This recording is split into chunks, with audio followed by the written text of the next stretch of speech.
오늘 말씀의 제목은 다윗의 기도에 대한 하나님의 거절이라는 제목으로 여러분과 함께 은혜를 나누기를 바랍니다. 여러분, 저도 그렇고 여러분도 그렇고요. 우리는 늘 하나님 앞에 어떤 모양으로든지 간에 기도를 합니다. 어떤 사람들은 큰 소리를 내서 기도하기도 하고, 또 어떤 사람들은 소리 없이 기도를 하기도 합니다. 큰 소리를 내서 기도하든 작은 소리로 기도를 하든 어떤 소리로 기도를 하든 우리는 그 기도가 응답되고 이루어지기를 소원하면서 기도를 합니다. 그래서 어떤 기도는 하나님께서 즉각적으로 들어주시기도 하지만, 또 어떤 기도에 대해서는 하나님이 거절을 하시거나 아예 응답 자체가 없기도 하신다라는 거죠. 우리는 이 문제를 어떻게 이해해야 하는가? 분명히 성경에는 믿고 기도하면 다 이루어 주신다라고 여러 차례 강조하고 계심에도 불구하고 왜 어떤 기도는 들어주시지만 어떤 기도는 들어주시지 않으시고 또 어떤 기도는 아예 응답 자체도 하지 않으시는가? 늘 궁금합니다.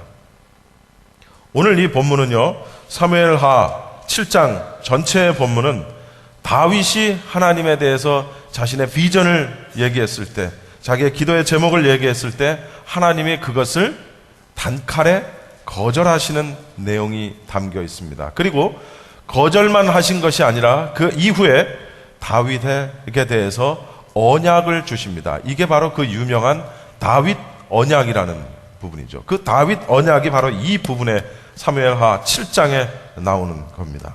여러분, 1절부터 3절까지는 다윗의 성전 건축 계획을 나단 선지자를 통해서 밝히시는 그런 내용이 실려 있습니다. 하나님께서 이제 사실은 이 사무엘하 7장 다음에 8장, 9장 이런 곳에 보면은 10장까지 보면은 전쟁에 나서는 다윗의 모습의 이야기가 나옵니다. 그러니까 아마도 이 순서적으로 볼 때 지금 사무엘하 7장은 그 이후 8장, 9장, 10장에 나오는 그 전쟁 이후의 내용이지 않을까, 이렇게 우리가 볼 수가 있는 겁니다. 하나님께서 모든 원수를 다 무찌르게 해주시고, 그리고 다윗으로 하여금 이제 모든 것을 다 하고 왕궁에서 편안하게 살게 해주셨는데 다윗이 이게 마음에 걸렸어요. 그래서 2절에 보시면, 여러분 2절 보시면, 나는 백향목 궁에 살거늘 하나님의 궤는 휘장 가운데 있도다. 이게 다윗이 한 얘기입니다. 나는 백향목으로 만들어진 궁에 사는데 하나님의 궤는 휘장 가운데 있도다. 바깥에 있다라는 얘기예요. 휘황찬란한 궁에 사는 자신과 비교해 볼 때 하나님의 궤가 거하는 장막은 너무나 초라했다라는 얘기입니다. 너무나 초라했던 것이 마음의 찔림이 됐어요. 그래서 다윗은 자신의 오른팔인 나단 선지자에게 성전 건축을 말합니다. 내가 성전을 건축해야 되겠다라는 계획을 밝히게 되죠. 나단에게 그날 밤에 하나님이 꿈에 나타나셔서 나단 선지자에게 하나님의 뜻을 밝히시는 내용이 바로 4절부터 7절까지 본문에 나옵니다. 그 밤에 여호와의 말씀이 나단에게 임하여 이르시되 가서 내 종 다윗에게 말하기를 여호와께서 이와 같이 말씀하시되 내가 나를 위하여 내가 살 집을 건축하겠느냐? 내가 이스라엘 자손을 애굽에서 인도하여 내던 날부터 오늘까지 집에 살지 아니하였고 장막과 성막 안에서 다녔나니 이스라엘 자손과 더불어 다니는 모든 곳에서 내가 내 백성 이스라엘을 먹이라고 명령한 이스라엘 어느 지파들 가운데 하나에게 내가 말하기를 너희가 어찌하여 나를 위하여 백향목 집을 건축하지 아니하였느냐라고 말하였느냐. 이게 나단 선지자에게 나타나셔서 하나님이 하신 말씀이에요. 무슨 얘기냐면, 한마디로 얘기하면 다윗이 성전을 건축하겠다는 뜻을 밝혔는데 그게 필요가 없다라는 말씀을 나단을 통해서 하시는 말씀이에요. 그럼 뭐라고 말씀하셨냐면, 네가 나를 위하여 내가 살 집을 건축하겠느냐? 무슨 얘기예요? 역설적인 의미죠. 네가 내가 살 집을 만든다고? 역설적인 의미를 담고 있는 겁니다. 무슨 얘기예요? 성전 건축을 할 수 없다라는 얘기예요. 여러분, 다윗이 성전을 건축하겠다는 뜻을 세운 것은 굉장히 귀한 마음이었고, 정말 필요한 것이었고, 귀한 마음이었고, 조금 늦은 감이 없잖아 있긴 있지만, 그럼에도 불구하고 어쨌든 그런 마음을 다윗이 갖게 되었고, 그런 뜻을 나타냈을 때 하나님이 단칼에 그 다윗의 뜻을 거절해 버리신다는 거죠. 왜 거절하셨는가에 대해서는 이 본문이 아니라 역대상 17장 4절에 가면 그 뜻이 명확하게 나와 있습니다. 여러분 앞을 보십시오. 저 한번 읽어봅시다. 시작. 내게 말하기를 여호와의 말씀이 너는 내가 거할 집을 건축하지 말라. 가서 내 종 다윗에게 말하기를 여호와의 말씀이 너는 내가 거할 집을 뭐 하지 말라고요? 건축하지 말라. 역대상에 보면 아예 그냥 대놓고 말씀을 하신다는 거죠. 한마디로 하나님의 응답은 no, 거절이셨어요. 하나님은 왜 그 다윗이 성전 짓는 것을 허락하지 않으셨을까? 그건 역대상 22장 8절에 보면 자세히 나옵니다. 읽어봅시다. 여호와의 말씀이 내게 임하여 이르시되 너는 피를 심히 많이 흘렸고 크게 전쟁하였느니라. 내가 내 앞에서 땅에 피를 많이 흘렸은즉 내 이름을 위하여 성전을 건축하지 못하리라. 하나님이 성전을 건축하겠다는 다윗의 뜻을 거절하신 첫 번째 이유가 뭐였습니까? 피를 많이 흘렸다. 첫 번째, 피를 많이 흘린 까닭이라. 역대상 28장 3절 말씀을 다시 한번 살펴봅시다.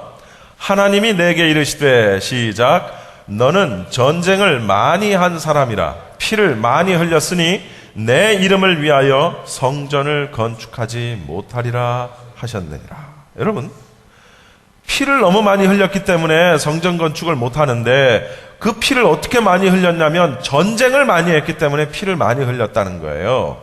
이건 무슨 얘기냐면요, 하나님의 거룩한 성전 건축은 피를 많이 흘린 자, 피를 너무 많이 본 자에 의해서 수행되어져서는 안 된다는 얘기입니다. 그 얘기는 반대로 얘기하면 성전 건축은 화평한 자에 의해서 이루어져야 한다라는 뜻을 하나님이 지금 밝히고 계시는 겁니다. 물론 여러분, 다윗이 무슨 전쟁이 좋아가지고 전쟁 광이어가지고 무슨 히틀러나 무슨 누구처럼 전쟁이 좋아서 쫓아다니면서 전쟁을 한 것은 아니었단 말이에요.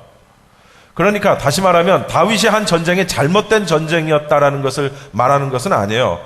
다윗의 전쟁 가운데는 하나님이 다 함께 해주셨던 이른바 성전, 거룩한 성전이었다라는 거죠. 그러나 그럼에도 불구하고 하나님의 성전, 하나님의 왕국은 본질상 전쟁이나 또는 피 흘림과 조화될 수 없다라는 뜻입니다. 그러면 결국은 하나님의 성전은 누가 건축을 해야 하는가? 사무엘하 17장 12절에서 13절, 여러분 여기 앞에 보시고 함께 읽어봅시다. 내 소환이 차서 내 조상들과 함께 누울 때에 내가 내 몸에서 내 씨를 내 뒤에 세워 그의 나라를 견고하게 하리라. 그는 내 이름을 위하여 집을 건축할 것이요 나는 그의 나라 왕 위를 영원히 견고하게 하리라. 누가 하나님의 성전을 건축한다고요? 다윗 네 몸에서 날 씨. 누굽니까? 솔로몬. 다윗의 아들 솔로몬. 여러분, 솔로몬은 지혜의 왕이라는 닉네임이 있지만 솔로몬에게는 또 하나의 닉네임이 있습니다. 뭡니까? 예? 따라합시다. 평화의 왕. 솔로몬은 평화의 왕이라는 닉네임이 있어요. 성전 건축은 바로 이 평화의 왕이었던 솔로몬의 사명이라는 겁니다. 그러니까 다윗에게 준 사명이 아니라는 거예요. 그리고 두 번째, 성전 건축은 왜 성전 건축을 그때 못하게 하셨는가? 두 번째 이유가 있습니다. 사무엘하 7장 6절입니다. 함께 읽어봅시다. 시작. 내가 이스라엘 자손을 애굽에서 인도하여 내던 날부터 오늘까지 집에 살지 아니하고 장막과 성막 안에서 다녔나니. 이게 무슨 얘기냐면, 장막이라는 것은 요즘식으로 말하면 천막을 얘기하는 거예요. 영어로 얘기하면 텐트. 여러분, 텐트라는 것, 천막이라는 것은 무슨 용도입니까? 텐트는 거기서 영원히 살아요? 이 텐트가 우리 집이다. 여러분, 사실 저는 고등학교 때 텐트에서 살아본 적이 있어요. 뭐 저뿐만이 아니라 우리 집 식구들이 남의 집 담 옆에다가 텐트를 치고 천막을 치고 우리 5 식구가 제가 고등학교 때, 영 목사님이 중학교 때, 김병숙 집사님이 초등학교 때, 그때 텐트를 치고 살아본 적도 사실은 있습니다. 그런데 텐트는 계속해서 거하는 장소가 아니라 임시적으로 거하는 장소입니다. 성막은 텐트보다는, 장막보다는 보다 견고하고 안정적인 거처를 의미를 하죠. 장막은 임시적인 것을 의미한다면 성막은 조금은 그 모세의 성막처럼 고정된 이미지를 갖고 있는 거예요. 그러니까 내가 언제 장막과 집에 살지 않고 장막과 성막 안에 살았다라는 얘기는 무슨 얘기냐면, 하나님 당신께서는 어떤 고정된 장소에 계시지 않고 어떤 공간에 국한된 분이 아니시다라는 사실을 알려주는데, 이것이 곧 무슨 뜻이냐면 하나님의 무소부재하심을 의미한다는 거예요. 무소부재. 공간과 시간을 초월하신 분. 여러분, 무소부재라는 말은 지금 우리가 예배하고 있는 이 예배당 안에도 하나님이 계십니다. 아멘. 저 다른 교회 예배당 안에도 하나님이 계십니다. 그렇죠? 대한민국 땅에 있는 예배당 안에도 하나님은 계십니다. 우리가 알지 못하는 아프리카 혹은 어디 오지에 이름 모를 선교사에 의해서 예배하고 있는 그곳에도 하나님은 계십니다. 그리고 내 마음에도 계시고 여러분 마음에도 똑같이 하나님은 계십니다. 이걸 무소부재라고 얘기하는 거예요. 성령 하나님의 모습으로 모든 공간을 초월하셔서 하나님은 어느 곳에나 계시다라는 거죠. 그러니까 하나님을 어떤 갇혀진 공간 속에 나를 머물게 하지 마라라는 얘기예요. 다윗에게. 이 두 가지 이유를 들어서 다윗의 성전 건축을 막으셨어요. 가장 근본적인 이유는 어차피 솔로몬 때 가서 건축을 짓잖아요. 성전을 짓잖아요. 그러니까 가장 다윗으로 하여금 성전 건축을 하지 못하게 하셨던 가장 큰 이유는 다윗이 너무 많은 피를 봤어. 너무 많은 전쟁, 그 손에 피가 묻어 있는 거예요. 허락하시지 않은 거예요. 그러시면서 거기서 끝났다면 다윗에 있어서는 아마 굉장히 슬펐을 거예요. 이제는 하나님이 나를 사랑하시지 않는가 보다. 이제는 하나님이 나와 함께 하시지 않는가 보다 라고 생각을 하면서 굉장히 슬펐을지도 모릅니다. 그런데 하나님은 거기에 끝이지 아니하시고 하나님은 다윗에게 언약을 주셨어요. 대신 이게 바로 다윗 언약이라는 겁니다. 다윗 언약. 여러분, 다윗 언약의 내용을 한번 살펴보겠습니다. 첫 번째, 8절에서 11절까지의 말씀에 나와 있는데, 다윗을 이스라엘의 뭘로 삼아요? 앞에 보세요. 앞에. 다윗을 이스라엘의 뭘로 삼아요? 주권자로 삼는다. 다윗을. 이게 다윗 언약의 첫 번째 내용입니다. 주권자로서의 이름을 존귀하게 하겠다. 모든 대적에서 너를 평안하게 하겠다. 이것이 바로 다윗 언약의 첫 번째였습니다. 하나님이 다윗에게 주신 두 번째 언약이 11절에서 12절까지 있는데, 다윗의 후손을 통해 그 나라를 어떻게 해요? 영원히 견고하게 하겠다. 다윗의 후손을 통해 그 나라를 영원히 견고하게 하겠다. 세 번째 읽어봅시다. 시작.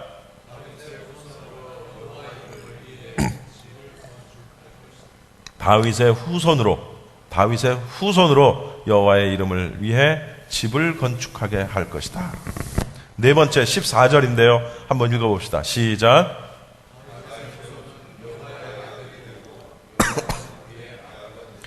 다윗의 후손은 여호와의 아들이 되고 여호와는 그의 누가 된다? 아비가 된다. 그리고 14절에서 16절입니다. 다 같이 시작.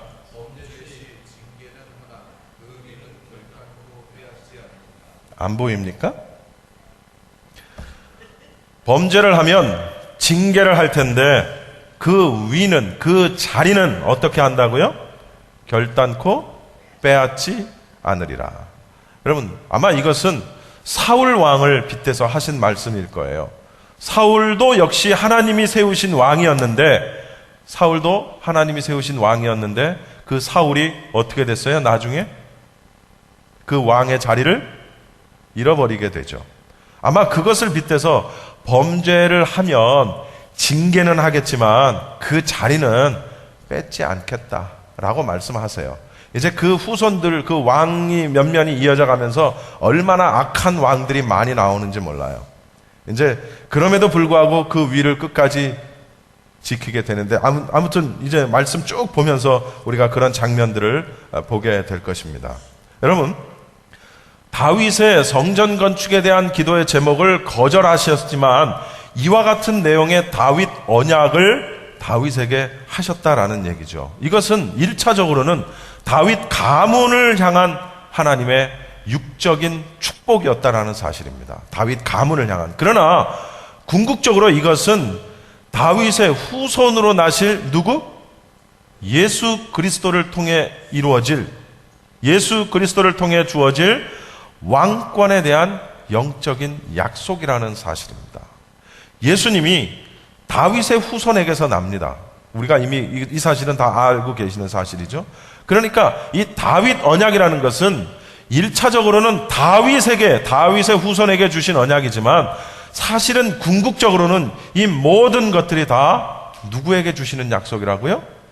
예수 그리스도. 예수 그리스도에게 주어질 영원한 왕권에 대한 약속이라는 사실을 우리가 보게 되는 거예요. 그러니까 사실은 이제 역사적으로 볼 때 이 다윗 언약은 다윗은 유다 지파 사람입니다. 이 유다 지파 출신이 이스라엘의 왕이 될 것이다라는 예언은 이로써 성취가 됐습니다. 따라서 이제 앞으로 예수님에 대한 예언이 남죠. 그런데 예수님에 대한 예언도 이루어졌죠. 지금 우리는 예수님이 승천하신 이후의 삶을 우리가 살고 있잖아요.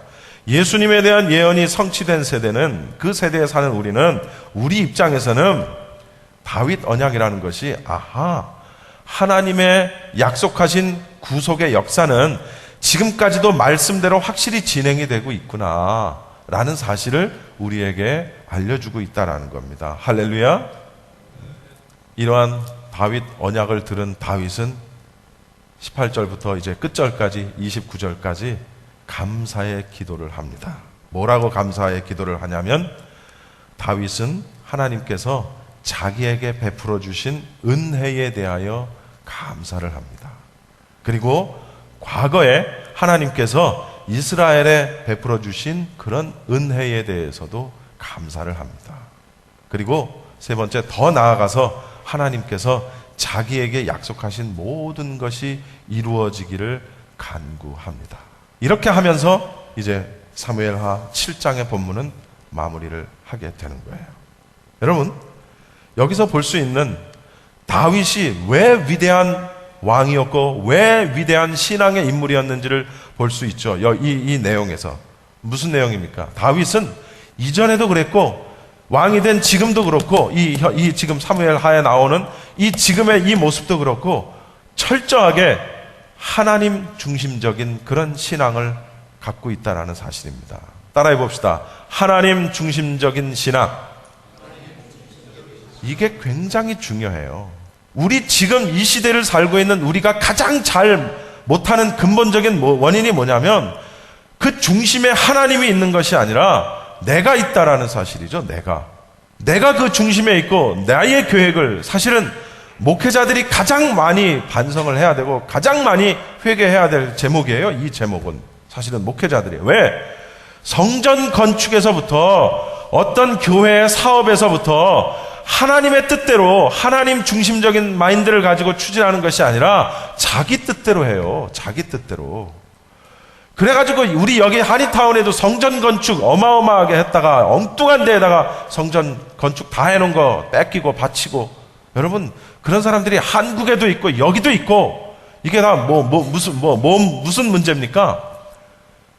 하나님의 뜻이 아니었다라는 거지. 결론적으로 보면 본인은 하나님의 뜻이라고 생각하고 했을런지 모르지만 결과론적으로 보면 하나님의 뜻이 아니었다라는 거예요. 그러니까 교회가 어떤 일을 할 때, 어떤 사업을 할 때, 어떤 사역을 할 때 이것이 정말 하나님이 원하시는 것인가? 물론 교회가 어떤 나쁜 일을 하겠습니까? 아니, 교회 목사가 교인들한테 야, 이제 우리 저기 가서 도둑질 합시다 이렇게 몰고 가는 목회자들이 어디 있어요? 우리 저 사람한테 가서 사기칩시다 이러는 목회자가 어디 있냐고요. 다 좋은 일이지. 다 하나님의 일을, 하나님 나라의 일을 위한 일이고, 성전 건축도 다 하나님의 영광을 위해서 하는 거죠. 뭐 그게 나쁜 일이겠습니까? 그 자체가 아니라는 거죠. 문제는 그것이 하나님의 뜻이었느냐라는 거예요. 다윗은 성전 건축을 하려 했지만 그것이 하나님의 뜻이 아니었기 때문에 하지 않았다는 거죠. 철저하게 다윗은 하나님 중심적인 신앙을 가진 그런 인물이었다라는 거죠. 여러분 보십시오. 어떤 문제를 가지고 여러분이 어떤 기도의 제목을 가지고 기도를 하십니까? 열심히 기도를 하십니까? 그런데 눈에 보이는 결과가 전혀 나타나지를 않습니까? 기도 응답이 되지를 않아요? 간절히 기도했는데, 울며 불며 기도했고, 금식 기도했고, 무슨 저 새벽 기도했고, 철야 기도했고, 별거 다 했는데 하나님이 들으시는지, 듣기는 들으시나? 들으시는지, 마시는지 아무런 변화가 없습니다. 깜깜무소식이에요. 인내심이 없는 우리는 얼마 가지 않아서 그냥 지쳐서 기도를 포기해버립니다. 아하, 아무리 기도해봤자 소용이 없구나. 하나님은 내 기도를 들으시지 않으시는구나. 여러분, 이것이 바로 기도에 대해서 우리가 오해하는 말하는 거죠. 많은 사람들은 기도에 관해서 이렇게 오해합니다. 마치 우리가 하나님 앞에 기도하는 것은 무슨 옛날에 우리 동화책에서나 봤듯이 도깨비 방맹이를 뚝 하고 두들기면 금 나와라 뚝딱 하면 금이 나오고, 은 나와라 뚝딱 하면 은이 나오고, 이런 걸로 우리가 기도를 생각하기 쉽다는 거죠. 또 무슨 요술 램프처럼 만지기만 하면 내 소원이 이루어지는 요술 램프 같은 그런 것으로 하나님께 대한 기도를 생각할 때가 있다라는 거죠. 물론 여러분, 하나님은 우리가 기도하시면 들어주십니다. 이것은 변함없는 성경의 진리예요. 이걸 전제로 하고 이야기하는 겁니다. 초신자 때는 하나님이 우리의 기도를 굉장히 잘 들어주시고 허무맹랑한 기도도 들어주시기도 할 때도 있고, 우리의 믿음이 연약할 때는 그렇게 하실 때가 있다는 거죠.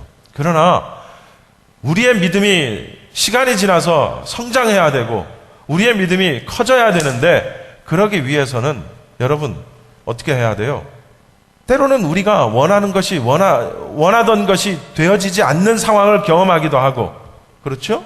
우리가 실패를 경험하기도 하고, 우리가 낙심과 절망을 경험하기도 하고, 시험에도 한번 들어보고, 저런 것들을 다 경험을 하면서 우리가 하나님의 뜻을 알려고 애쓰고, 그것을 어떻게 기도하면서, 말씀 가운데에서 알려고 기도하면서 그렇게 우리 신앙이 커나가는 거예요.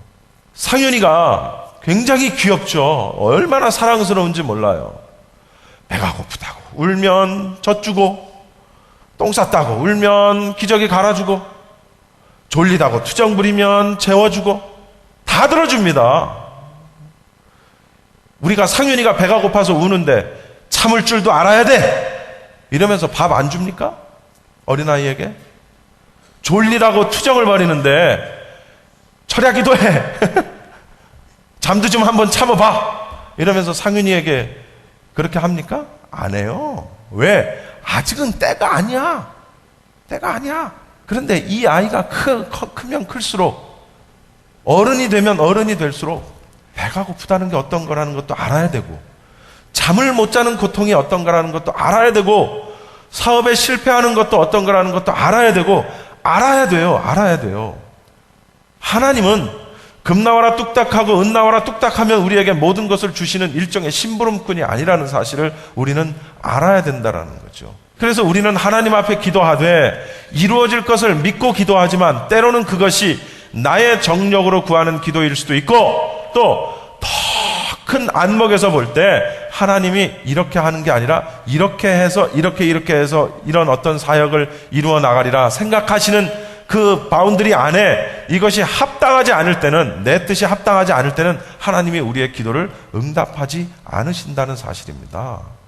그러니까 여러분 개인의 신앙이 어느 정도 수준인지 뭐 정확하게 아시는 분은 하나님만이 물론 아시겠죠. 기도는 하나님과의 대화입니다. 대화라는 것은 일방적으로 하는 게 대화가 아니에요. 저는 지금 일방적으로 하죠. 이것을 대화라고 합니까? 저는 지금 여러분과 대화를 하는 게 아니에요. 저는 지금 선포하는 거지, 설교를 하는 거지. 그러나 대화는 같이 하는 거예요. 같이 주고받는 거. 기도는 하나님과의 대화다. 그러면 내가 얘기했으면 하나님이 얘기하실 기회를 드려야 되는 거예요. 하나님이 기도하게 하시고 그리고 하나님이 말씀하시는 것을 내가 들어야 하는 거예요. 그래서 기도는 대화라고 이야기한다라는 거죠. 그러나 하나님과 나와의 대화이지만 그 대화의 주도권은 누구에게 있습니까? 하나님께 있는 거예요. 할렐루야. 이걸 하나님 중심적인 신앙이라고 이야기하는 거예요. 기도, 사역, 어떤 것이든지 간에 그 주권자는, 그 중심은 누구에게 있다? 하나님께 있다라는 사실이에요. 나에게 있는 게 아니에요. 내가 하나님의 일을 해드리는 게 아니에요. 하나님이 당신의 일을 우리를 통해 이루어 가시는 거지. 그러니까 아까 이 동영상 장면에서 봤듯 세계적인 오페라 테너 가수로서 승승장구하던 배재철 집사라는 분이 어느 순간 목에 병을 얻고 그 엄청난 하이톤, 아까 나온 그 오페라 그 노래가 아무나 부를 수 있는 노래가 아니에요. 넬슨 도로마 같은 거는 그걸 아주 거침없이 불러 제낄 수 있는 엄청난 성량을 가졌던 분이 어느 날 갑자기 병을 얻어 그 모든 걸 다 잃어버렸어요. 지금 저분이 찬양합니다. 노래합니다. 그런데 나중에 언제 기회 나면 들려드릴게요. 오페라 할 때 그 목소리가 아니에요. 높이 올라가지도 않고 음색도 멋있지도 않아요. 그냥 어디 가면 한두 명씩 있는, 그냥 교회 어느 교회나 가면 테너 있잖아요. 그 중에서 조금 테너 잘하는 그런 성가대원들 있잖아요. 그 정도? 거기서 조금 더 나을 정도? 하나님이 배재철 집사님을 통해 큰 뜻이 있으시겠죠. 그 목소리도 자기 게 아니라는 거예요. 하나님이 거두어 가시면 끝나는 거예요. 내 게 아니에요. 인생의 주권자는 내가 아니라고요. 내 인생은 나의 것 아니라고요. 내 인생은 주님 것, 내 인생은 주님 것. 내가 목소리를 가졌습니까? 내가 그림을 잘 그려요? 내가 연기를 잘해요? 뭘 잘해요? 영어를 잘해요? 뭘 잘해요? 내게 아니라는 거예요. 그걸 통해서 하나님의 일을 하라는 거예요. 감당하라는 거예요. 거절된 기도의 대표적인 인물이 바로 사도 바울이죠. 사도 바울은 여러분 죽은 자를 일으키기도 하고요. 병든 자를 낫게 하고요. 심지어 사도 바울이 이렇게 자기 몸에 지니고 있던 수건을 가져다가 병든 자에게 얹으면 그 병이 떠나갔어요. 그 수건에까지 능력이 있을 정도로 사도 바울은 능력의 종이었어요. 그런데 자기에게 육체의 가시라고 표현을 합니다. 너무너무 힘들고 아픈 게 있었어. 많은 학자들이 그것이 눈의 안질이라고 얘기를 해요. 어쨌든 얼마나 힘들었는지 사도 바울도 그걸 고쳐달라고 하나님 앞에 3번이나 간구를 했어요. 기도했어요. 그런데 하나님이 그 기도를 응답하셨어요? 안 하셨어요. 뭐라고 하셨어요? 내 은혜가 네게 족하다. 사도 바울은 죽은 자도 일으키고 병든 자를 일으키는 능력의 종이었는데 자기 몸 안에 있는 병을 고치지 못했어요. 하나님이 왜? 허락하지 않으셨기 때문에. 내 은혜가 네게 족하다. 너는 거기까지야. 예수님도요, 겟셋마네 동산에서 이 땀이 피처럼 떨어지면 정도로 엄청나게 애써서 기도하실 때 무슨 기도했어요? 이 잔을 내게서 옮겨주세요. 옮겨졌습니까? 안 옮겨졌어요. 하나님이 안 들어주셨어요. 안 들어주셨어요. 바울의 기도가 합당한 기도가 아니었습니까? 합당한 기도였죠. 예수님 입장에서 보면은 잔을 옮겨달라는 기도가 합당한 기도가 아니었습니까? 합당했죠. 근데 안 들어주셨어요. 왜? 하나님의 뜻은 그게 아니기 때문에. 그러니까 우리가 어떤 제목을 놓고 기도할 때 하나님이 들어주시지 않는 것도 응답이다. 아멘. 하나님이 아예 묵묵부답이시다. 묵묵부답. 아무 말씀도 안 하신다. 그것도 응답이다. 어린아이가 백날 울어봐요. 면도칼을 주나? 안 주지. 목이 찢어져라 울어봐요. 안 주지. 하나님이 필요하시면 주시고 당신의 뜻에 합당하면 주시고 또한 구하는 것이 내 정력으로 구하는 것이면 안 주시기도 하고 여러 가지. 그러니까 한마디로 얘기하면 기도 외에 모든 것, 오늘은 초점이 기도니까 하나님의 이 기도는 주권자가 하나님이시라는 거죠. 다윗은 자신의 기도가 거절되었음에도 불구하고 한마디 불평과 원망을 하지 않고 도리어 하나님께서 약속하신 미래의 축복에 대해서 기뻐하고 감사하는 것으로 이제 사무엘하 7장을 마무리를 합니다. 사랑하는 성도 여러분, 내가 생각한 모든 것을, 내가 생각한 어떤 내 자신의 뜻을 어떻게 해서든지 관철하려 들기보다는 하나님의 뜻 앞에 나의 뜻을 꺾고 하나님의 말씀이 먼저 이루어지기를 기도합시다. 하나님의 주권이 온전히 나보다 앞서기를 위해서 기도합시다. 무엇을 기도하거나 어떤 기도를 하거나 무엇을 하거나 하나님 중심적인 신앙, 오직 말씀, 오직 예수, 오직 하나님, 오직 믿음, 오직 은혜, 오직 저분만이 영광 받으시는 그러한 삶을 우리가 꼭 삽시다. 그렇다고 그래서 기도하는 생활을 어차피 내 뜻대로 될 것도 아닌데 아니죠. 기도하십시오. 그리고 이것이 정말 내가 하나님이 원하시는 일인가 여쭈십시오. 그리고 하나님이 말씀하시는 것을 들으십시오. 어쩔 때는 하나님이 직접 응답을 주시기도 하지만 어쩔 때는 주의 종의 입술을 통해 주시기도 하고 가장 많게는 하나님의 성경 말씀을 통해 우리에게 해답을 주신다는 사실입니다. 아멘.